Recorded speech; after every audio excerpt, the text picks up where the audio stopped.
Can we get everybody to stand up for this and sing with us, please? We are holy, holy, holy. We are holy, holy, holy. We are holy, holy, holy. We are holy. You are holy, holy, holy. You are holy, holy, holy. You are holy, holy, holy. You are holy. Spirit divine, come to me, feeling love, healing me. Open my heart, allow me to see beauty and love that lives in me. I am holy, holy, holy. I am holy, holy, holy. I am holy, holy, holy. I am whole. I am holy, holy, holy. I am holy, holy, holy. I am holy, holy, holy. I am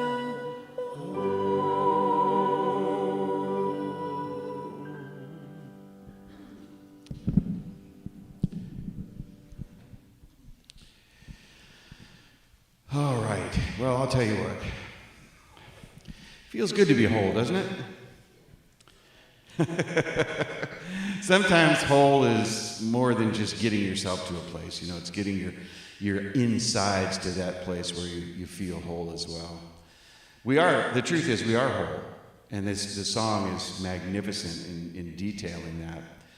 But it's our recognition and then our living that recognition that really is important for each of us. And we learned that here. Welcome to Unity of Pasadena, you guys. You made it. You made it. It's a wonderful place to be. You know, I love Sundays. How do you feel about that? You love Sundays? I love Sundays. Yes. Well, you made it. This space here is a magnificent place and space. It is one where healing occurs. It's one for transformation. Seeds of transformation are planted. This is a place where we are welcoming. Doesn't matter where you've been, what you've done, who you are, who you think you are. Doesn't matter what color you are, what nationality, whether you're legal or illegal or tall or short or whatever. It does not matter what your sexual orientation is. We want you in here. We want you in here, all right? And we're going to see people in our minds walking through that door into a healing experience. So this is why we're called Unity. We know that we're one at every level. So I have a statement I'd like you to join me in, please. There's only one thing. There's only one thing. It may look like more than one thing. It may look like more than one thing. It may feel like more than one thing. It may feel like more than one thing. But it's only one thing. But it's only one thing. Expressing as you. Expressing as you. Expressing as me. Expressing as me. And everything we see. Everything we see. All right. So I hope you, yeah, very good. That sounded like Freddie Mercury, the call and response. Thank you back there. I appreciate that. So you guys, I've had a lot of comments on the tie, and I just want to let you know it brings the atmosphere, and we're going to be talking about atmosphere today, of Jerry Garcia. So there is a little bit of that kind of thinking here, you know, a little bit of that kind of artistry. So just relax into the past. Yeah, we also have a blessing, a blessing a unity blessing that I would like you to join me in. We love you, we bless you, we appreciate you just the way you are. And we have a statement of faith I'd like you to join me in as well. There is only one presence and one power active in my life and in the universe. God the good omnipotence, and I am one with that presence and power. So on that note, let's just sink into prayer. Get ourselves comfortable in our seats. Just release everything it took to get here and take a nice deep breath. And let it go. Fill your heart, your open heart, with love. It's really already there, but we consciously do it. We consciously open our hearts. We consciously fill it with love. And sometimes we hearken back on someone or some incident that creates that image of love in our minds, or a pet, or something that you've done or experienced in your life that brings that love. Just bring that right now. For that love is itself the presence of God. The presence of God right here in this very space. In, around, and through Unity of Pasadena. In, around, and through each and every one of us here. We feel it. We know it. In fact, we are it. And being it allows us to give it. And we're here to understand, recognize, and do just that for one another. That's how transformation begins. We're so grateful. We have great gratitude for this very space. It's a spiritual space. We have great gratitude for everyone who shows up and helps and is a part of this experience. And I know that each and every one of you, whether you're on live stream or in person, are magnets for this consciousness of love. And so they come to you as well as come to us. We just enjoy that and we revel in it. We're so grateful for all of the people that make this experience happen. We have a board of trustees that allows each and every one of us the ability to come into this space, and we know that it's operating fully. We also have volunteers that help us to get each service together and each experience together, and we're so grateful for them.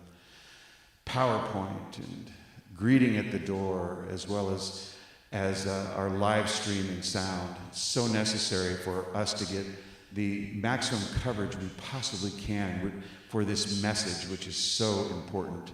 The message that Jesus brought to this world and the message we bring to the world.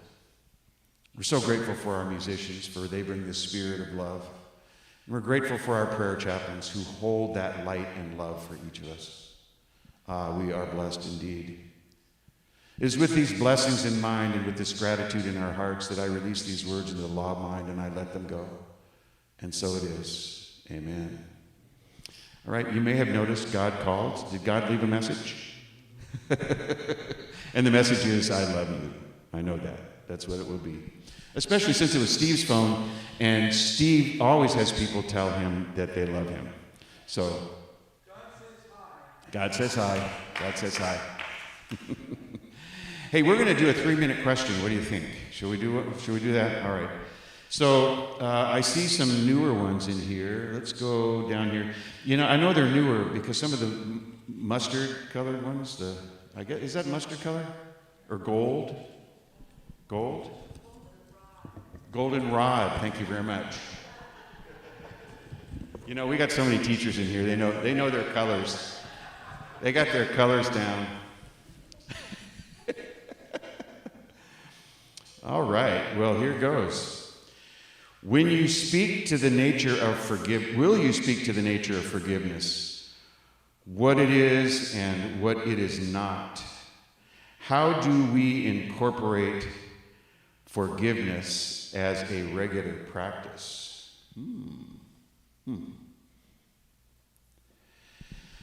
Well, so let's talk about what forgiveness is at a macro level. So you can see that this is what you have to do first. No matter what you need out of life in terms of forgiveness, or you would like to do, or how you would like to operate, the first thing you have to do is stop the war. You have to stop the war with whomever it is that you would like to forgive. You see, because there's essentially a war going on. I mean, let's say you're trying to forgive somebody for having done something to you. We translate that into what's known as a resentment. And, moving through that resentment is oftentimes difficult, but it requires forgiveness. And so stop the war. That's the first thing to do.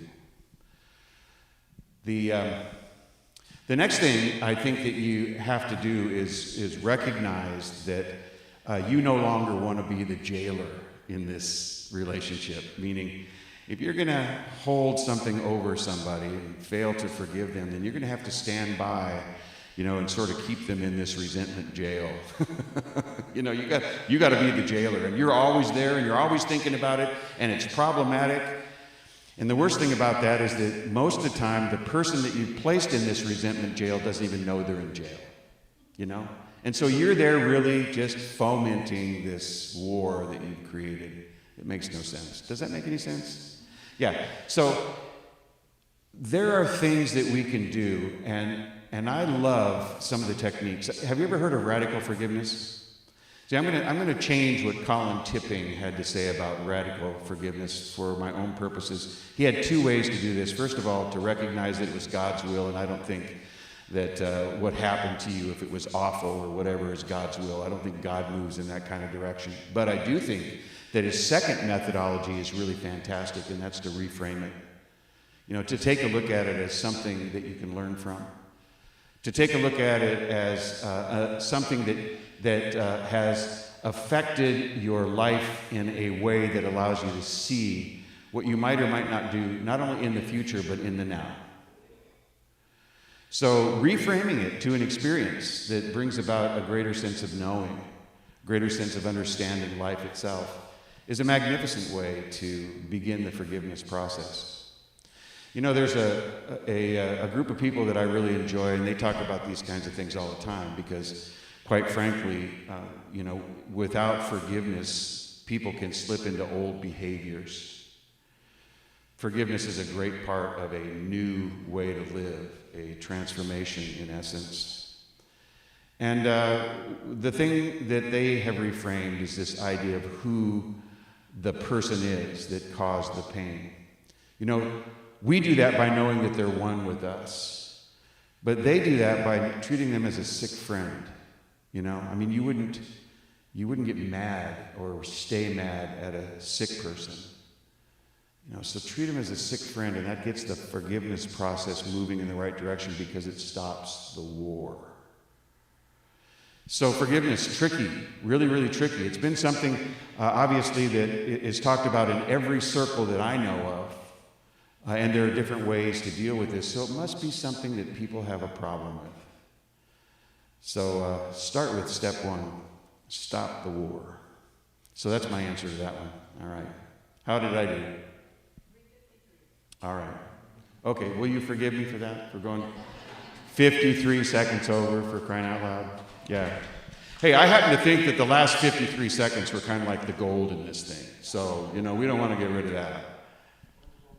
The goldenrod. Could be the goldenrod. Hey, by the way, I love these questions that you guys put into the basket because it really, really gives me a sense of where you are and what's going on with you and maybe what we can talk about in the future or maybe have a book study around or teach a class on or whatever it is. So keep doing it. Please keep doing it. Keep putting those questions in there, and thank you very much for it. So what do you say we do a song? Come on, let's do it.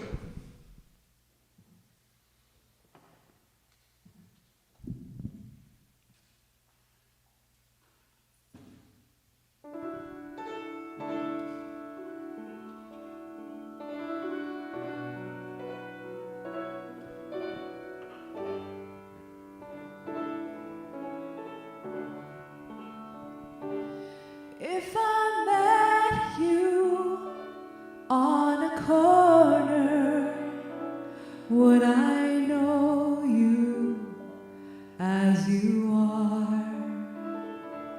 Would I take you for a stranger, brush past you in the door? If you called me, would I hear you? Would I walk away too soon? Would I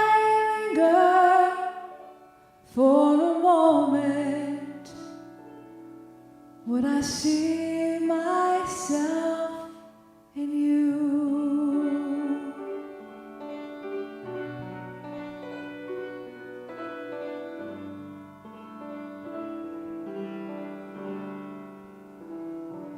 If I fought you as a soldier, if I had you in my sight, would you ask me to remember, to imagine I was right?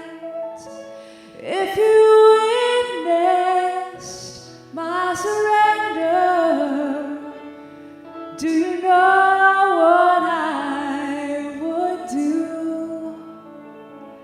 If you held me as a brother, would I see myself in you? When I dreamed my end was near, I was almost gone.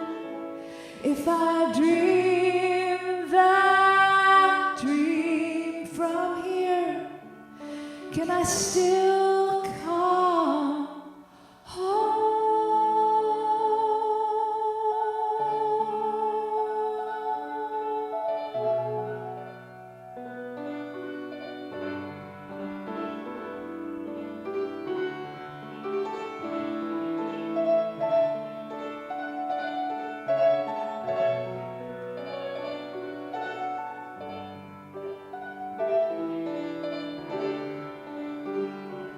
If you called me, would I hear you? Do you know what I would do? If you held me like a lover, would I see myself in you? If you held me like my mother, would I see myself in you?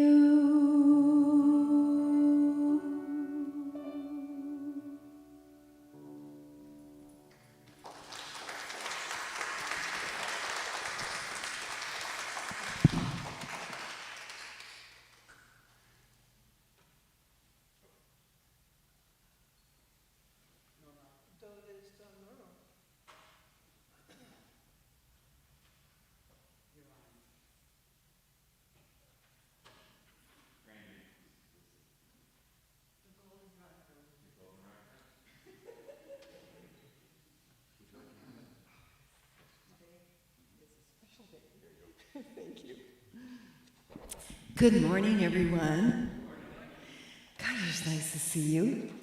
And I love Sundays, don't you? We love Sundays. Yay. Okay, and Barbara's telling me to speak a little louder. Okay, thank you, Barbara. Okay. Today's daily word or words are world peace. Boy, do we need that these days, right? I bless the world with thoughts of peace. The word shalom is synonymous with the word peace, but it means more than an absence of war and conflict. Shalom, appearing so frequently in the Bible, is also used to affirm wholeness and well-being. True, lasting well-being requires a kind of peace known by living in alignment with God. Anchored in peace, people are less likely to be in conflict and more likely to appreciate that the beautiful planet Earth offers goodness and abundance for all. When I pray for a peaceful world, I pray shalom for myself and for each person of every land to have their needs met, to know lasting well-being for themselves and their families, to live in harmony, and to work toward our common good. And a harvest of righteousness is sown in peace for those who make peace. James 3:18.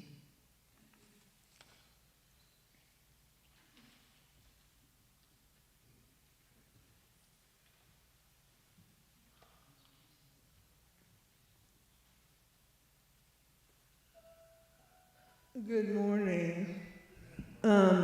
Nice cool morning, huh? I even put a blanket on last night for the first time in like months, it feels like. That was a beautiful daily word. I just really like that a lot. So what I'm going to talk about really, it's a good segue. And the fruits of the Spirit, which I really like, they should be on the wall somewhere. And I like love, light, don't tell me. Love, light, something else. There you go. Peace, power, beauty, joy. That should be on the other wall. So the fruits of the Spirit are the qualities that result from the Holy Spirit's presence in our life. There are 9 qualities, which actually it's one quality with 9 facets. Love, joy, peace, patience, kindness, goodness, faithfulness, gentleness, and self-control.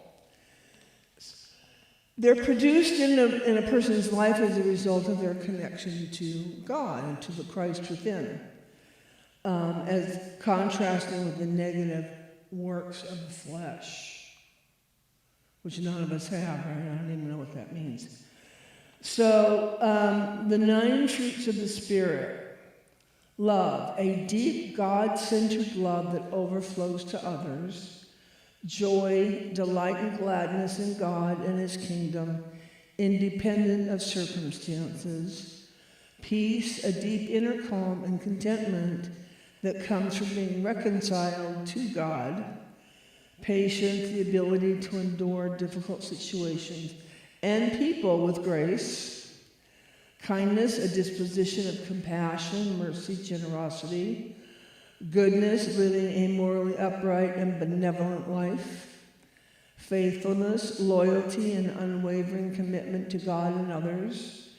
Gentleness, even-temperedness, and humility, avoiding extremes. Self-control, the ability to govern one's own passions and desires. So what I was going to suggest that we meditate on is any one of those 9 fruits of the Spirit, and I'll read them again. My point in doing this is that we don't look at the goodness in ourselves enough, like if ever. And these will help us look at the goodness in ourselves and others more. So love, joy, peace, patience, kindness, goodness, faithfulness, gentleness, self-control. And we all have these things. We all have these things in us. It's to bring them consciously into whatever situation that we're in. So that's what I'm suggesting we focus on for the next 2 minutes, one of those 9 fruits. So if we can start our 2 minutes, thank you.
Okay, let's come back to reality time here. And I would like to conclude with Greg's peace prayer, which I just love. Let the light of understanding shine upon all hearts, guiding us to recognize the sacred thread of oneness that unites every soul. In this shared tapestry of existence, may compassion be our language, kindness our currency, and love our universal prayer. Let the winds of peace sweep across the globe, embracing every nation, fostering harmony, and dissolving the barriers that separate us. As one human family, we cultivate a world where understanding prevails and the echoes of unity resonate in every corner, and so it is. Amen. Thank you.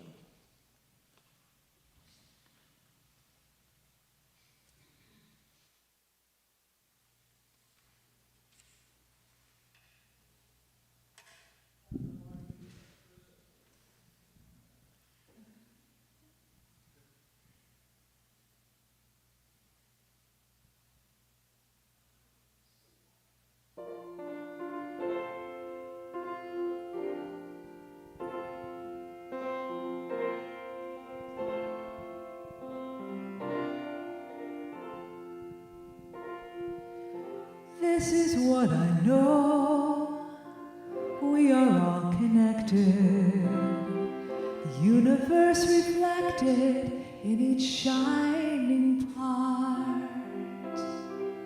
Everywhere I go, I recognize the faces. All of my relations in this one heart. All I need is already looking through these eyes, nearer than my breathing, closer than hands and feet. We are dreaming together all the gifts of heaven and earth, and so I receive all I can be. This is what I know. We are all connected. The universe reflected in each shining part. Everywhere I go, I recognize the faces. All of my relations in this one heart. All I need is already looking through these eyes, nearer than my breathing, closer than hands and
Wow, such good stuff.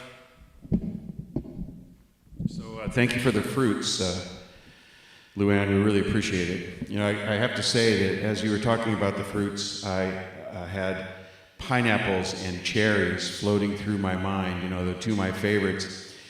But it's nice to know that we have a way to bring about those fruits of the Spirit in our everyday lives. You know, we can make a decision to do that. We can make a decision to make it part of who we are.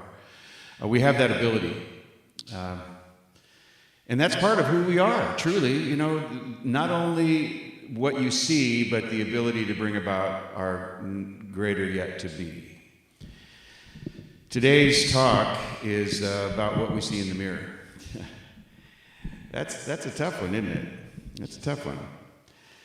But we're going to get some clarity around this, and we're going to talk a little bit about the atmosphere that you bring to the world. I mean, you have your own personal atmosphere. There's a guy that is a Buddhist teacher who is just a regular old guy with a southern accent. His name's Fred Davis, and he does a lot of work on YouTube. You can get a lot of his stuff on YouTube. He's terrific. But you wouldn't expect a Buddhist teacher to be Fred Davis, you know, with a southern accent. And he just gets right to it. You know, he really, really knows his stuff. And he talks about how each of us brings a certain part of themselves to each and every day of life. I mean, all you really are is your Gregness or your Samness or your Martiness or your Careness or your Larryness. I mean, that is what you're showing us. But at a deeper level, you are way, way, way more than that. So there's a guy that I really enjoy who is going to be part of Gay's understanding of integral ministry. And it so happens that the stuff that he's writing is absolutely perfect for today. And that's Ken Wilber. Some of you know who Ken Wilber is. And this little reading I'm going to do comes out of the simple feeling of being. And he talks about this age-old question of who are we? Now, if you think that's not a religious question, you're wrong. We're going to get to that. If you think that's not a science question, you're wrong, because we'll get to that stuff too. It is a central question in just about everything we ever do. This who are you business occupies us all the time. People write about it. People talk about it. Here I am up here talking about it today. So Ken Wilber enlarges this idea a little bit. He gives us some direction. He says, you might notice that you're aware of your body, and therefore you're not your body. If you're aware of it, you're not your body. You're aware of your mind, and therefore you're not just your mind. You're aware of yourself, and therefore you're not just yourself. And he says about himself, I seem somehow to be the witness of my body, my mind, and myself, but there's more than that. This is truly fascinating. I can see my thoughts, so I'm not just those thoughts. I'm aware of bodily sensations, so I'm not those sensations. I'm aware of my emotions, so I'm not merely those emotions. I am the witness of all of that. I am awareness. I am consciousness itself. I mean, when you think about that, it's really fascinating, isn't it? That, we see all of the things we feel and know and believe and the ways in which we act and all of those aspects of life as a witness to it. So we can't just be only that. There must be something more inside of us. There must be something of greater depth inside of us. Unity seeks to answer that question. We do a pretty doggone good job of it. We talk about there being only one thing. I mean, that non-dual idea that there's only one thing is really a great way to understand that, what we can embody is what we can have, because all of God's qualities are here in you, in me, in the world. And all we have to do is open ourselves up to them. All we have to do is be the person that can access, understand, and utilize them. So there's a lot to us. There truly is a lot to us. That question of who we are is also tied into what we see in the world. I mean, it's not just, gosh, who am I? I can tell a lot about me by what I think about you, or what I think about what's going on in the world. Isn't that interesting? So let me bring that a little tighter into our experience here. Let me hearken back to something that I know is very, very important for a lot of people in this room. You know, we start our board meeting with our Board of Trustees meetings with the 4 agreements. And we do that because they are a really fantastic recitation of how to live life in a beautiful, aligned with Spirit and one another way. And the opening to that book has always been one of my favorite aspects of the 4 agreements. And sometimes I say to myself as I'm on my walk or I'm doing something else, I am the smoky mirror. I am the smoky mirror. And if you don't know what I'm talking about, I'm going to let you know. So here we go. This is a little reading from the 4 agreements. 3,000 years ago, there was a human just like you and me who lived near a city surrounded by mountains. The human was studying to become a medicine man, to learn the knowledge of his ancestors. But he didn't completely agree with everything he was learning. In his heart, he felt there was something more. One day, as he slept in a cave, he dreamed that he saw his own body sleeping. He came out of the cave on the night of a new moon. The sky was clear, and he could see millions of stars. Then something happened inside of him that transformed his life forever. He looked at his hands, he felt his body, he heard his own voice say, I am made of light. I am made of stars. He looked at the stars again, and then he realized that it's not the stars that create the light, but rather the light that creates the stars. Everything is made of light, he said, and the space in between isn't empty. And he knew that everything that exists in one living being, that light is the messenger of life, because it is alive and contains all information. Then he realized that although he was made of stars, he was not those stars. I'm in between the stars, he thought. So he called the stars the tonal, and the light between the stars the nagual. And he knew that what created the harmony and peace between the two is life or intent. Without life, the tonal and the nagual could not exist. Life is the force of the absolute, the supreme, the creator, who creates everything. And this is what he discovered. Everything in existence is a manifestation of the one living being we call God. Everything is God. And he came to the conclusion that human perception is merely light perceiving light. He also saw that matter is a mirror. Everything is a mirror that reflects light and creates images of that light. And the world of illusion, the dream, is just like the smoke which does not allow us to see what we really are. The real us is pure love, pure light, he said. This realization changed everything. In every human, in every animal, in every tree, in the water, in the rain, in the clouds, in the earth.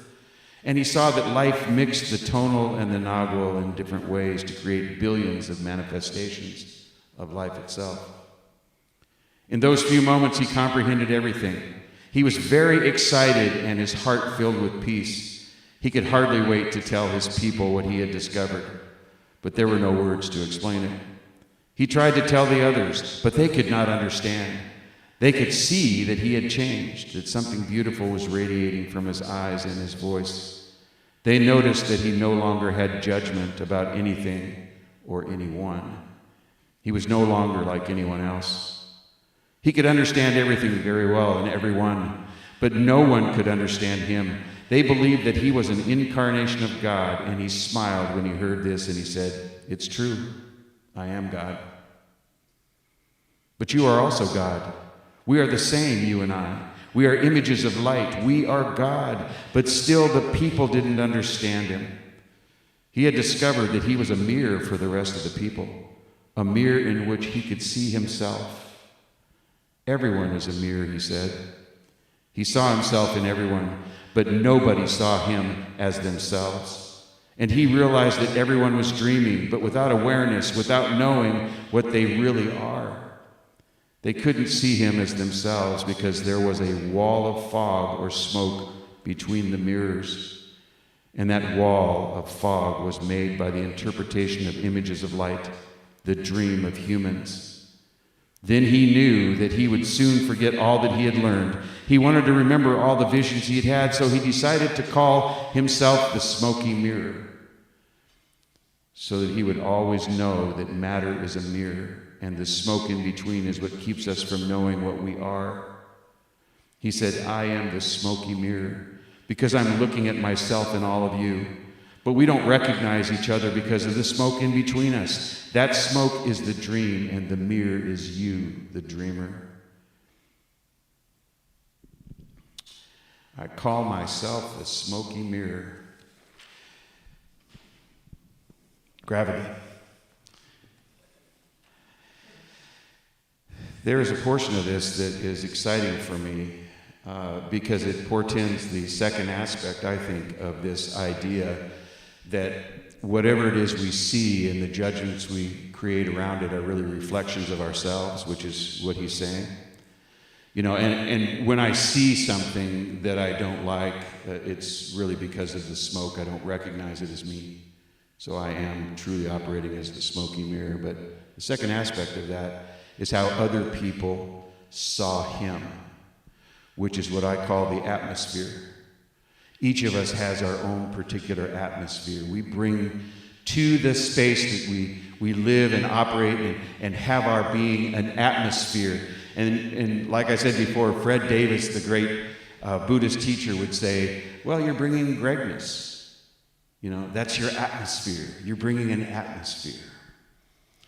And that atmosphere is something that if you just allow yourself to understand what goes on in life, should be very familiar to you. I mean, we can see it in animals. By the way, you know a horse sort of smells your fear. You know a dog smells your fear. I mean, animals, you can see this in animals all the time. I mean, if you're comfortable around an animal, it seems that they're going to probably leave you alone. But if you have fear when you're on the back of a horse, that horse knows it. That horse knows it. I mean, I have plenty of stories about riding on the back of a horse and, you know, difficulties can arise when you don't know what you're doing.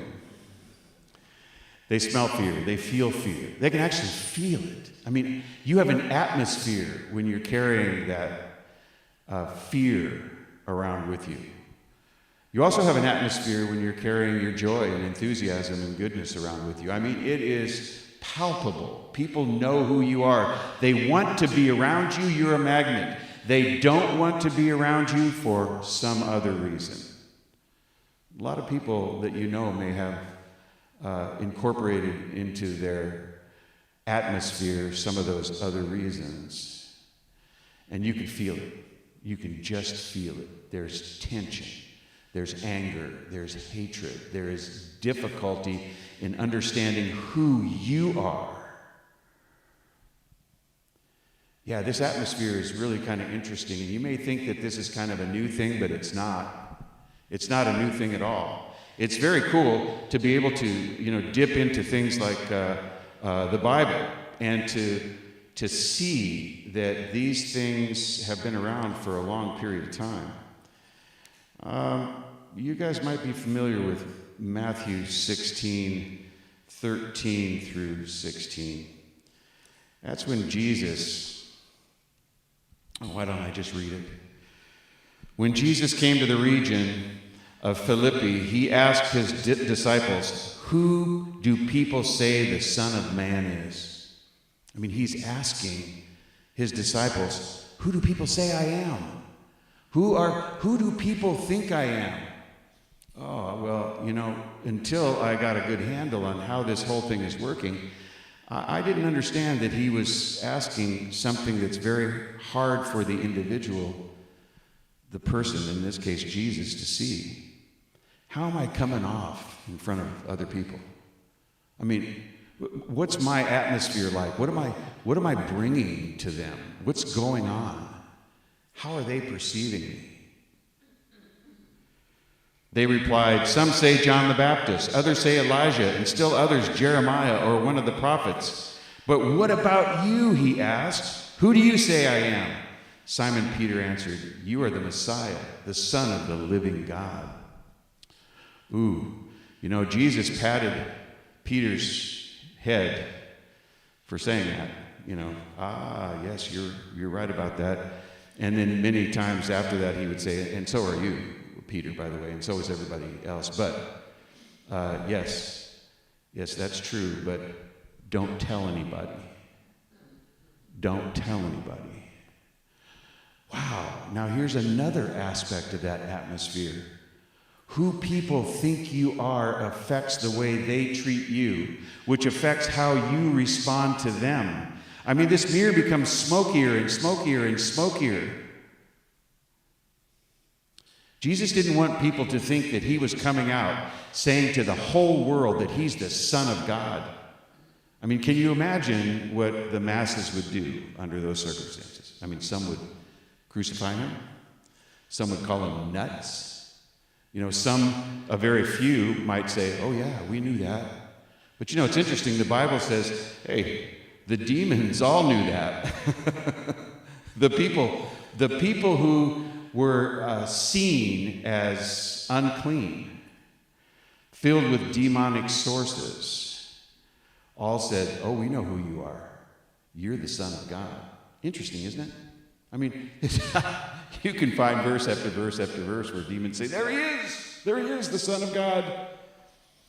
Jesus said, "Don't tell people that. Please don't tell people that. We're going to keep that whole thing secret because I want people to see the message for what it is. See the message." Now, just in case you think that this who you are business with the atmosphere that it carries with it isn't a religious idea, I would offer this. I think that's the reason why Jesus showed up in the first place, to answer that question. Just that one thing. You are divine. Your humanity is keeping you down a bit, but you can move into more divinity. Ye shall do these things and greater, my friends. You can do all the things that I'm doing. Ye should know this and step into it. Step into your wholeness. So Jesus knew as well that it was going to be impossible for his disciples to give away something that they were not, meaning to transmit this powerful resource and atmosphere that they hadn't gotten a handle on yet. This is why they were disciples, you see. This is why they were disciples. And they were there to continue his work, but knew not how to do that, for they could not transmit that which they were not. Ah, ye of little faith. You don't think you're one with God? Sometimes you forget. Who forgot today? I forgot today. I forgot several times today. I've forgotten. I mean, every time I have an issue with something, I have an issue with someone. Every time I look at something as if this is happening to me, I've forgotten. So this atmosphere is fascinating. It's absolutely fascinating. So if we look in the mirror and we say, I want to see something else, can we do that? Can we change that? You bet we can. You bet we can. So this progression of, that reading from the 4 agreements to the atmosphere that you portray, to the way you're treated, as a reminder of who you might be if you wanted to change that. is pretty clear. You have to change your atmosphere if you want to change what you see. If you want to see something different in the world, your atmosphere must change, meaning that person that's angry or fearful or scared of life and reacts in a hateful way as a result of it, blames other people, is in judgment, tries to separate, tries to divide people from one another. If that's your atmosphere, you can change it. That's why I invite everybody in here. I mean, I say this all the time. I mean, you think that you don't want people that have hatred in their hearts or bigotry in their minds and hearts to not sit in this space? We would say, no, we don't want you.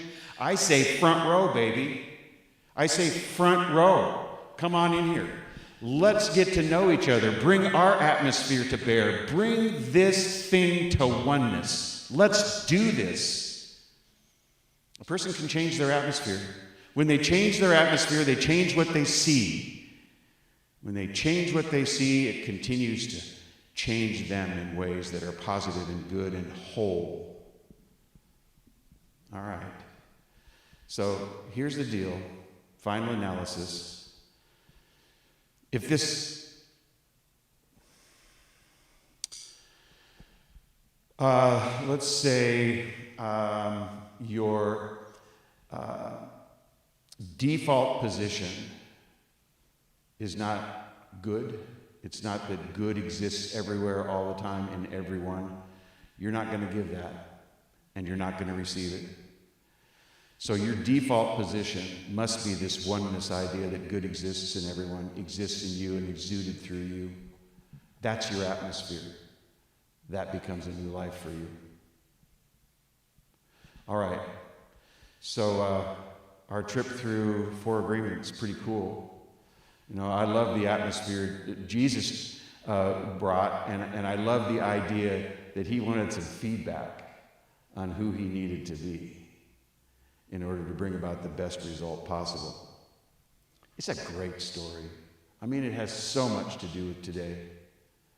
Thank you guys for being here and for being a consciousness that allows us to synergize, to uplift one another, to bring about a change in me through the way you feel, bringing your own atmosphere of good.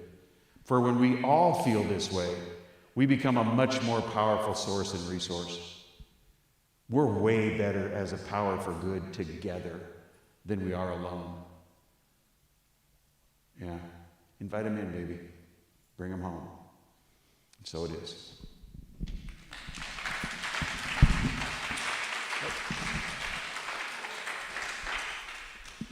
All right, so who's ushing today? Oh, no, we don't do ushing yet? Oh, yeah, we do ushing right now, don't we? You know, I get myself so wrapped up in this. You know, what day is today? What fruit am I?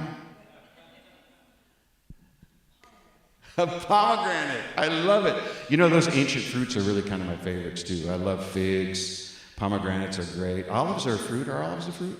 Yeah, that's a kind of an ancient fruit. It's good stuff. All right, so Norma, you are ushing today. Right on. Come on forward. Come on. There's a list in her basket, and that list is people who are on live stream, and we are going to welcome them with love in our hearts because they've been here all along. There has been Virginia-ness in the room because she's been watching. There's been Colleen-ness in the room because she's been watching. Everybody on this list, they bring their own special atmosphere and brand of love. There's Mike and Carol. Oh, we miss you guys. You know, I see you right here. Carol, you're right there. We got Reva. Reva! Love that name. Trish. Trish is on. Yeah, Trish. Ellen Munoz. Many of you know Ellen. Yeah, Ellen's on. All right, Ellen. We got Julio, too. Julio, your seat is right there. We got Audrey. Oh, Audrey, so glad to have you. We have June Elaine Morgan. Welcome. We have Marissa. Welcome to Marissa. Yeah, we also have Charles the Turk. And welcome to Chardin. Yes, you bring your own brand of atmosphere goodness. Thank you for being with us. Oh, Laura Davis. Laura, hey, we miss you. All right, so let's have a song while we do the whole ushering experience. Oh, wait a second. Before that, I think I better talk about community giving, huh? Yeah, because this is what the basket's for, you guys. So the basket allows us to keep in mind that there's a sustaining nature of this giving and receiving process, you see. And what we find in Unity of Pasadena is a goodness that expands throughout the world, expands throughout each one of us. It's a way of getting together to bring forth the new, greater yet to be. And we love that. And so we feed it. We feed our spirits when we do. So giving is the gift to the giver. And the way we say that in our community giving statement is with one another. Join me. God is the source of my overflowing supply, and I am grateful.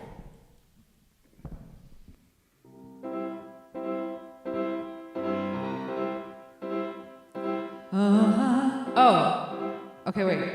Sorry. I want to invite you guys to sing along with the chorus. I'm going to teach you the words, okay? And if you don't remember anything else, just remember the numbers. So you can count on me. Don't jump ahead. Okay, fine. You can count on me. I'll give you longer phrases because clearly you're ready for that. You can count on me like 1, 2, 3. Just hang on. Just say it. You can count on me like 1, 2, 3. and I'll be there. And I know when I need it. I can count on you like 4, 3, 2. And you like 4, 3, 2. And clearly I need to look at the lyrics. And you'll be there. And no, because that's the one I always forget. Because that's what friends are supposed to do. Okay, so let's do that second half. I can count on you like 4, 3, 2. Because that's what friends are supposed to do. Actually, it's supposed to do, because it's only one syllable. Supposed to do. Okay, you ready? Okay. So when you want to sing along, sing along. Here we go. If you ever find yourself stuck in the middle of the sea, I'll sail the world to find you. If you ever find yourself lost in the dark and you can't see, I'll be the light to guide you. We'll find out what we're made of when we are called to help our friends in need. Ready? 'Cause you can count on me like 1, 2, 3, I'll be there. And I know when I need it, I can count on you like 4, 3, 2, you'll be there. 'Cause that's what friends. 'Cause that's what friends are supposed to do. Oh yeah, yes.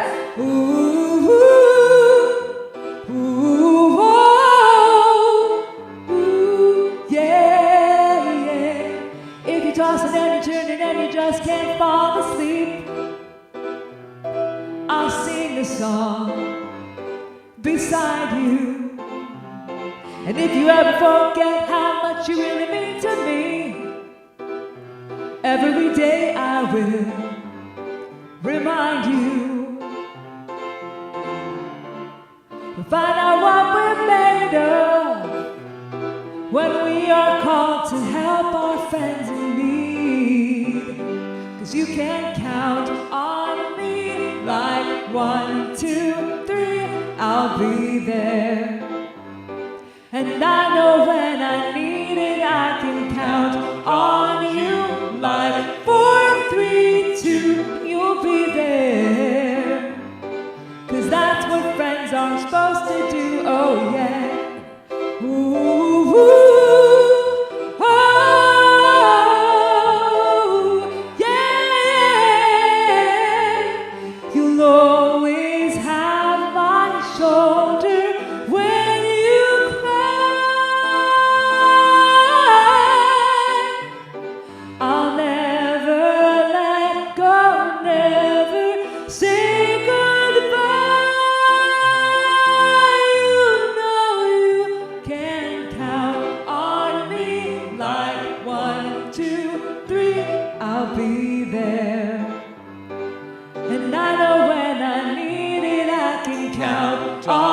you like 4, 3, 2, you'll be there.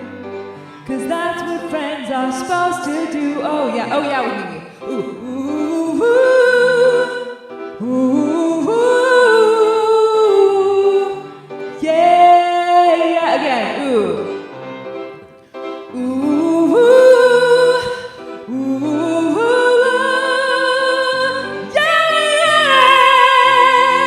You can count on me, and I can count on you.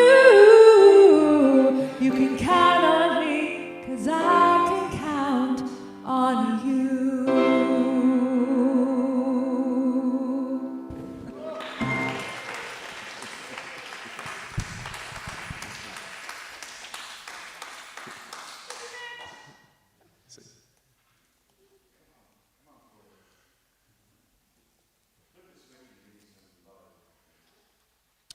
Hello. Now I can sing? Oh, thank you. Thank you for doing this. And by the way, we know wholeness and health for you as well. I know you got a little bit of a back issue, and we're just holding you in prayer, complete wholeness. And for anyone else here who needs an upliftment, we see you as perfect, whole, and complete. We absolutely see that in our hearts, in our minds, and we impress that upon the Spirit of God. So, yes, thank you. Now, we pray on this money because we have things that we need to say so that you know that we are who we say we are. We promise to use these tithes and treasures with integrity. For the benefit of Unity of Pasadena and each person that extends their hand toward Unity of Pasadena and even the surrounding community that doesn't even know we're here, we utilize these tithes and treasures to be a benefit to all that we see, all that we are. And we push out a consciousness of good to every single person that's receptive. This is who we are. We are who we say we are. With integrity, we are in great thanksgiving. I release this into the law of mind, knowing it's already done, and please join me by saying, and so it is, amen. Thank you, Norma. All right, so who's doing our, oh, Bill, come on up, man. I think that's about right there, and I will go ahead and clean up my stuff.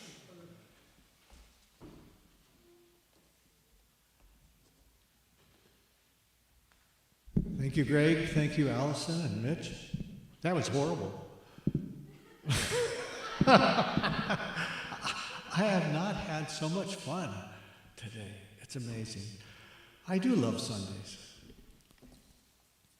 So today, what we believe in, what we want to see in the world, our individual and global mission is woven into our weekly service. Let us affirm our community vision and mission together. Envisioning world powerfully transformed through the growing movement of shared spiritual awakening. And our mission, transforming lives by living and sharing our inner truth of divine wisdom, compassion, and in love, using practical, spiritual, and our core values, creating community, living love, teaching truth, serving spirit. Today is the third Sunday. Team has Team K through R, our hosting, with a little help of our friends. Next Sunday, it's Team S through Z. So, I'm going to talk about gentle stretch class. That's Michelle's, and I call it chair dancing because she has a great list of songs. She encourages us to tap our feet to it and to sing, to get up and move, and it's so fun. It's amazing. Then it's a meditation that ends in it. It's really amazing. And Thursday meditation, Helen and friends will be here this Thursday evening from 5:45 to 6:45 p.m. for the weekly centering prayer and meditation gathering. And the bereavement group that was scheduled for today will be held next Sunday. Please see Jackie Dorst if you have any questions about the group. And Care Castle has another enlightening season prepared sessions for Saturday, October 11th, focusing on Inanna, and Sumerian goddess who expresses how to let go of our egos and live a truly authentic life. It is open to all, no registration fee either, although 100% of love offerings will go directly to the church. Now, Care, would you like to add anything?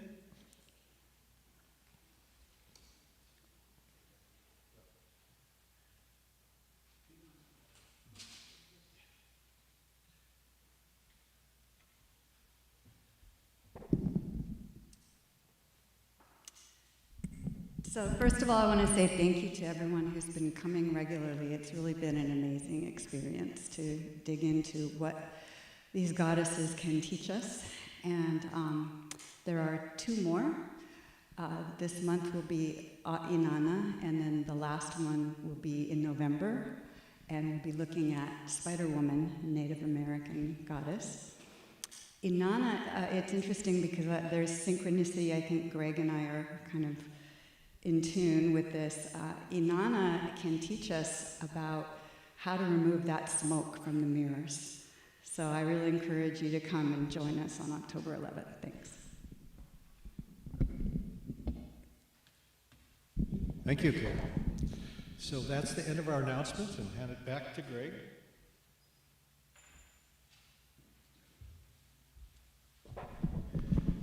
All right, you guys, we're going to do the Silent Unity Prayer for Protection, and then we're going to sing a song. Which one are we going to sing?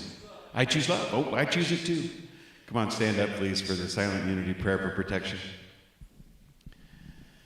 By the way, if you want prayer, please stick around afterwards. Stay in your seat, and a prayer chaplain will come to see you. How many prayer chaplains we got here today? Hands up. Look at it. These are your people. Okay? All right. So, here we go. The light of God surrounds us. I am light. The love of God enfolds us. I am love. The power of God protects us. I am power. The presence of God watches over us. I am presence. Wherever I am, God is. I am divine, and all is well.